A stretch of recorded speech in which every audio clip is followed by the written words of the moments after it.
force, Temasek Holdings, one of the world's largest investors with a net portfolio value of $324 billion, has steadily expanded its footprint in India, with more than $40 billion already deployed and a commitment to invest up to $10 billion more over the next 3 years. The India story is clearly central to its global strategy. Today, we speak with Ravi Lambah, the India head of Temasek, to unpack their portfolio playbook, sectoral bets, and how they see India's role in a shifting global order. Ravi, always a pleasure to have you. Thank you so much for your time here today on CNBC-TV18. How is Temasek's view on India really evolving in the current global macroeconomic environment? The India book, we understand, last was about $40 billion, and of course, you propose to invest another $10 billion, but it's still only 8% of the global portfolio. How is this expected to increase overall in the next 5 years or so? Sure. No, thank you for that. I think our exposure this year in March 25 in India on a mark-to-market basis is at $50 billion US dollars, and it was $37 billion last year. So it's grown quite well. It's grown with of course, the value of the portfolio underneath it has grown that we own, and we've deployed more capital last year. And we started 2 years ago with a view that the India story was attractive. It was very well placed with the 4 themes that Temasek invests in globally. The 4 themes that include the future of consumption, longer lifespans, and sustainable living. So these are the themes that we've been focused on, and digitization as the 4th theme. And if you look at these 4 themes, they fit very well. India fits very well in them, and therefore we've had the conviction to go and put more capital in India. And what happened 2 years ago when we said, looking forward, we can see the potential to deploy $9 to $10 billion over the next 3 years, and we've been well on track on that. We deployed just under $3 billion in the first year, and we've deployed more than $3 billion last year. And this is not a number that we are so fixated on. It's a number which we are hoping to deploy. Going forward, we can deploy more than the $9 to $10 billion that we talked about. Depends on the opportunities we find. India fits very well in the themes. More importantly, we took the view a few years ago to accelerate our deployment in India because we saw certain themes working really well for us. And the macro, for example, has been very strong in India.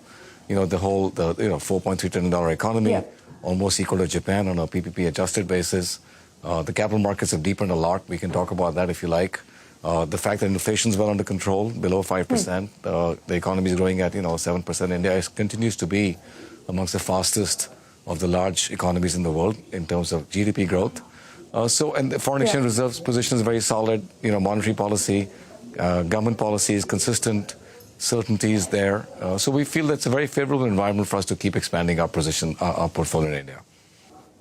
Well, if you are so bullish, Ravi, when do you see India getting to a double-digit share in the portfolio? And more broadly, in a world where, global investors are increasingly talking about India as a strategic hedge to China, does Temasek also view India as part of, a rebalancing within Asia, or would these be separate strategies?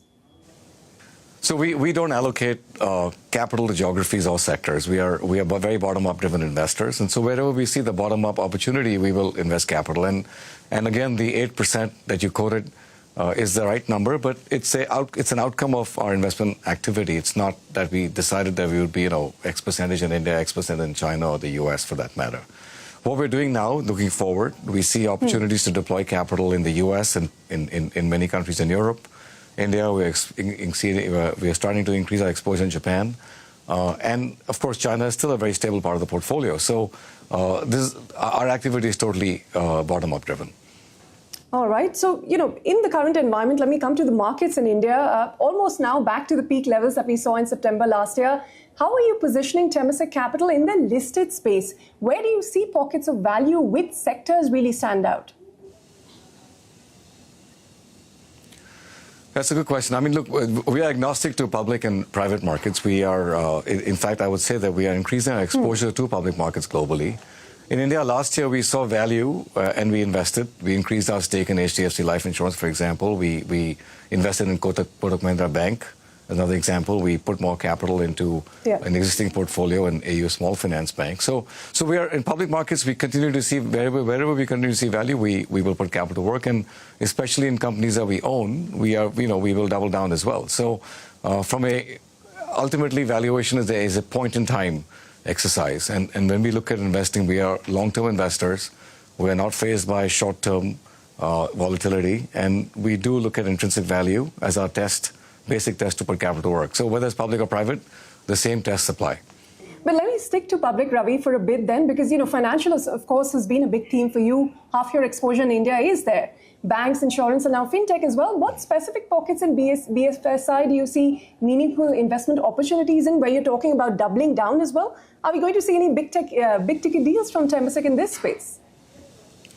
Well, I think it's two different points. I think, yes, we are positive on investing in the capital market, in the public market stocks in India. We are looking at opportunities all the time. In fact, like I said, we are indexing to put more capital in public markets than we have before. So that at the top level, that's how we're looking at it. Now, financial services is a sector we've always been focused on. We've invested in the banks for a couple of decades now. We've invested in them. We truly see them as proxies for economic growth, and more importantly, as we see the sector expand, we are finding opportunities in insurance, which we have investments in both general and life insurance, in the listed space and in the unlisted space. We had a portfolio company, Niva Bhupa, go public last year, so that's another good example of an insurance company that's matured to go to the public markets. And going forward, we see new categories of investment in the financial services space. I mean, we see opportunities in life insurance and general insurance, and beyond that, we see wealth management and asset management as well as emerging categories where we will look to deploy capital. All right, so both life and general insurance and the wealth management space as well. Let me quickly switch to Haldiram. That was one of your big investments this year, 10% for about $1 billion. And then, of course, two more investors followed suit. But given the current consumer spending softness that we're seeing, how resilient is the consumption thesis behind Haldiram's, and how soon, as one of the key investors, do you think the company could look at a public listing? So it would not be fair for me to comment on any particular investment. But I would say, stepping back, I would say the consumption story in India is still very solid. There is a period of slowdown. But again, we are long-term investors, and we really do think long-term. And what do we like about the long-term in consumption? We find India is a domestic consumption economy. That is why it doesn't suffer the volatility of international events. It's relatively stable. We like that. We look at consumption in different ways. Haldiram is an example of consumption in the consumer and the food space. And it's a great brand. So we look at value emerging from, great companies with great brands and great market share. And it perfectly plays well into that particular position. So that's really what motivated our investment. Great management team, great brand, great potential, both in India and overseas. And we think we can be investors who can add value.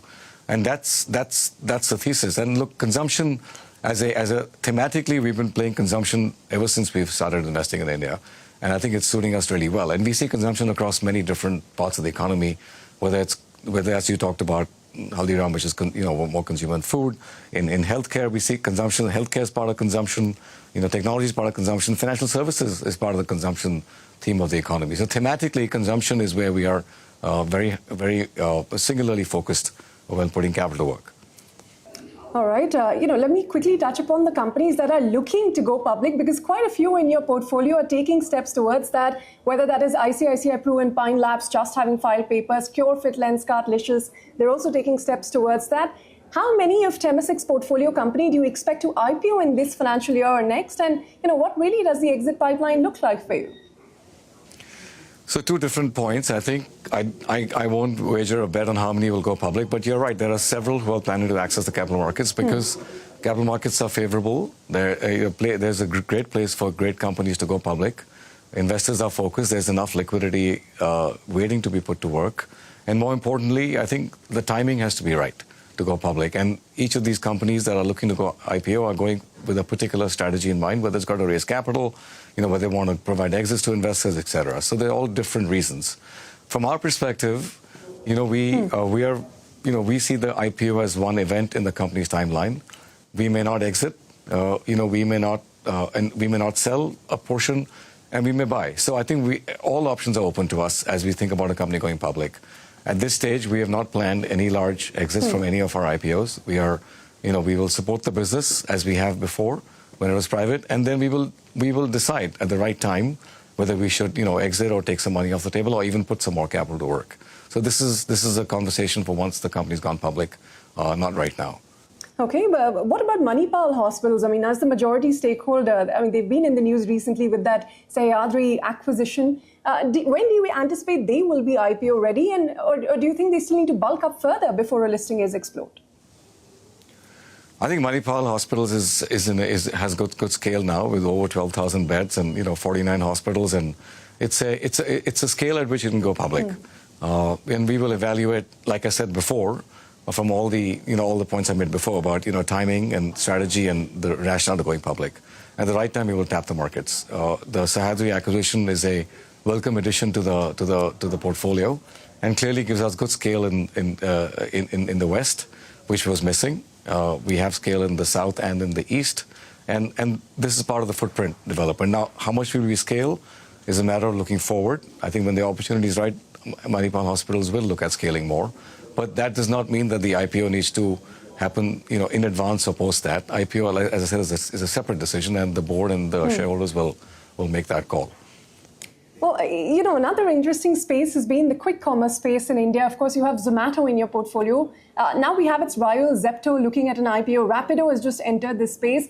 As a long-term investor, how are you assessing the sustainability of this valuation premium, especially in a highly competitive and margin-sensitive segment, like Blinkit for Zomato? Yes, I won't comment on the names, including our own portfolio company. But all I would say to you is that if I look at the future of consumption, the future of consumption is changing rapidly. And, short of, the restaurants and the home delivery of food, the cloud kitchens are back. We invested in Rebel Foods last year. These are all playing to that same vertical, which is expanding very rapidly. So I see a lot of future here. The key question in all of these businesses, as you rightly point out, is to make sure you develop a business that's profitable and can stand on its own feet and does not constantly need equity capital to fund its growth. Because if that happens, then the burn rate can get to you. So you have to be careful about how you build these businesses. You have to calibrate the long term with the short term. And, from our perspective, we are very happy and comfortable with our position in Zomato. It's done really well for us as an investment, but more importantly, from an execution perspective as well. So we see the long term. Quick commerce is something here to stay. How you execute it, how much capital you burn, and how much value you create, I think is really dependent upon each company's own strategy, which it would not be fair for me to comment on. All right, but is Temasek happy, as you said, with its investment in Ola, for instance, Ola Electric? We've seen the shares continue the downward move. Profitability, which you highlighted, that has been elusive for them as well. There's been reports of regulatory scrutiny of sales figures. How confident are you in the valuation upside in the case of Ola Electric? Yeah, again, I will not comment on any particular investment of ours because it's not fair. But I would again say to you, EV as a theme fits very well into our sort of energy transition and our sort of focus on sustainability. And we made two investments in this space. One is in Ola Electric, as you said, and the other one was in Mahindra Electric. And both are doing, from our perspective, executing on something that's still very early in its journey. It takes time. This is a transition of, you're truly making a transition for consumer consumption. You're making a transition on usage. You're making a transition on, what different experiences electric vehicles contribute to customers. It takes time. And we believe that wherever there's opportunity, it'll come with some challenges. And our whole focus with our portfolio is to work closely with our partners in the portfolio, our CEOs, our founders, and help them through times when we can add some value. And that's really what we're doing right now. Let's see. The future is it's a long path for electric vehicles. I think it's just started. Well, we've spoken quite a bit about the public sector and these listed companies, but in the private space, where really do you see room for, investment? Where do you see biggest opportunities emerging? I think, again, it comes back to my consumption comment. We see opportunities across the consumption of the entire economy. I mean, India as an economy is very well suited when you think about consumption. Now, obviously, consumption has slowed down, and there are cycles in consumption. Because we are long-term oriented, we can hold through the cycles. And more importantly, when cycles are down, it's a good time to actually invest. Because from a long-term basis, with a $4.3 trillion GDP, and at some point in time the GDP is going to double, that entire value creation will come through consumption. Even infrastructure as an asset class, underlying it is consumption. So we are on the private space, we are looking at healthcare services. In healthcare life sciences is one sector. We're looking at financial services, looking at technology, consumer and consumer tech. And I would say these are the top sort of 4 sectors in which we're very focused on, with financial services obviously being the bedrock of what we've held for many, many years here. So that's kind of our focus area. And ultimately, all of this will play into the consumption theme as we think about it. So in the private space, we're looking at a few things. One is we're looking to do more mature investments in slightly more mature companies where we can put higher amounts of capital to work and concentrate that position a bit more than we did before. So that's a slight sort of evolution of our strategy, where if we can find investments where we can put larger capital to work, we would prefer that than doing many, many small investments. So that's one thing we will do. And we will likely focus at the slightly more mature end as against the very early stage end, because we feel that, you know, the ability to concentrate and have a more deeper portfolio is easier when you don't have a very long tail of portfolio assets, which is what the early growth, what otherwise contributing to our portfolio. So that's one directionally what we will do this going forward. So as an example of that, you've seen we invested in Haldiram, we invested in VFS Global. These are all large investments where, you know, we have taken larger concentrated bets in, even though they're minority positions, we're happy to go on down that path. And similarly, where there are opportunities like Manipal, where we can increase our stake and even take a majority position, we're happy to do that too. So we can concentrate again on fewer assets with more dollars to work. Ravi, hold your thoughts. We have a lot more to talk to you about, but we have to take a very short break. Don't go anywhere. We're back in just a moment.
Welcome back. We're in conversation with Ravi Lambah, the Temasek India head, on the PE Giants playbook. All right. While you're looking at large investments in more mature companies, a quick word on Indian startups as well.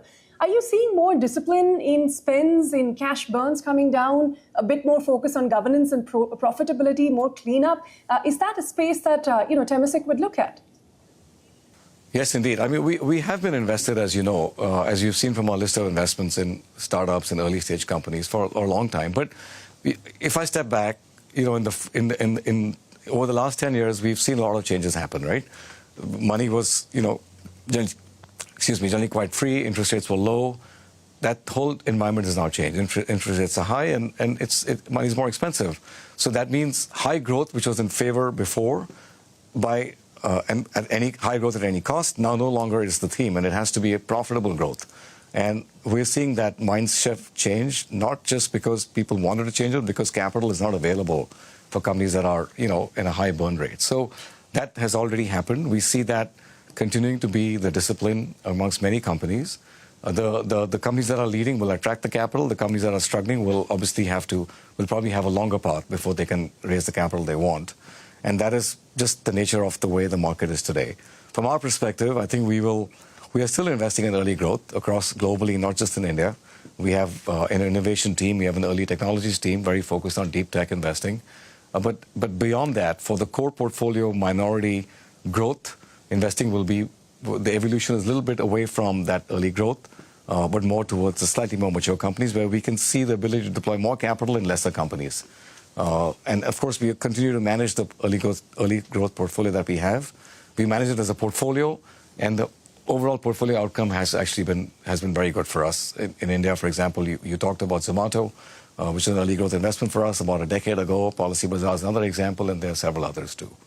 Yeah. Well, globally, Temasek has been investing in the AI value chain, of course, energy transition, digital assets, these kind of things. How do you view, India's readiness in this space, and are we likely to see more Temasek capital flow into this domain in the next 12 to 18 months? Yes, I think thematically AI is something we're putting capital to work. You're right. We have a AI pod in Los Angeles, for example, focusing on building capabilities in AI, et cetera. So AI as a space is front and center. In India, we're seeing a lot of AI-led activity in our portfolio companies, and there's a lot of improvement. There are two things happening in AI. One is you got to manage, the disruption that AI can create and affect your businesses. And the other one is what value AI can create. So we're looking at both. We are working with our portfolio very closely to determine where they should invest, in which certain applications, in certain, models, et cetera, across enterprise as well as consumer, so they can improve their outcome when it comes to an AI-specific impact. That's the main focus in India for our portfolio companies. We're not yet seeing, deep tech AI investment opportunities like we see in the US or we see in China or elsewhere. As and when that happens, we'll stay close to it, and we will look at deploying capital in those selectively as well. There are some, for sure, very promising, but we're focusing on that and looking at it more closely. Yeah, you said about renewables too, right, globally. I think renewables as well, sustainability is a big theme for us, and we are putting capital to work in energy transition, as well as in sort of areas where we can actually go and create platforms like O2 Energy, which we did in India with EQT. So that theme will continue. All right, Ravi, just to sum up this conversation that we've had, quickly in the next year or so, how much more could you invest apart from that $3 billion that's been earmarked, and top sectors for fresh investments for Temasek? Okay, I see. So, by the way, $3 billion has not been earmarked. What we said was we would invest $9 to $10 billion. We would target $9 to $10 billion in the next three years or so, is what we said 2 years ago. And like I said earlier, if we can find opportunities to put more than $3 billion, if they make sense, we will. Because we are bottom-up driven. We don't allocate to geography or sector. That's just a notional number. So having said that, I think the new sectors, there are no new sectors, if I can put it that way. Everything is around what I've already said, which is around our consumption theme, healthcare, financial services, consumer, technology, and sort of places where we will focus. All right. And in terms of exits, what are the sectors where you're seeing opportunities, and what kind of exits can we expect from Temasek? I asked you in the context of IPOs before, but you said IPOs are not necessarily for exits. You could even look to double down on these companies. So in terms of exits specifically, what's lined up? What are the top sectors where you may do so? So again, we're not managing our portfolio exposure by sector in India. We're really managing it bottom up. So when I talk about an exit will happen if our intrinsic value test tells us that the thesis has played out and there's no more upside here to hold, as an example. Or we may exit to rebalance because we may feel that even though the intrinsic value test indicates we should hold, the position has become large and therefore we should rebalance just for risk purposes. So those are the reasons typically we would use to exit, partially or fully. In the last year, we exited our stake in Tata Sky, which is a very long-term holding for us. And that has been, as an example, O2 was exited because, the fund life that EQT had invested in was coming close to the end of its fund life, and therefore we exited that along with them. So exits are really opportunistic and dependent upon those situations. We have not planned any exits this year.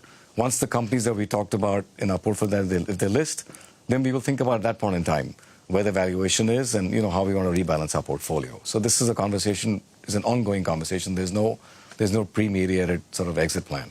All right, we'll leave it at that. Ravi, thank you so much for your time here today and for speaking to CNBC TV18. It was a pleasure speaking with you. Thanks very much.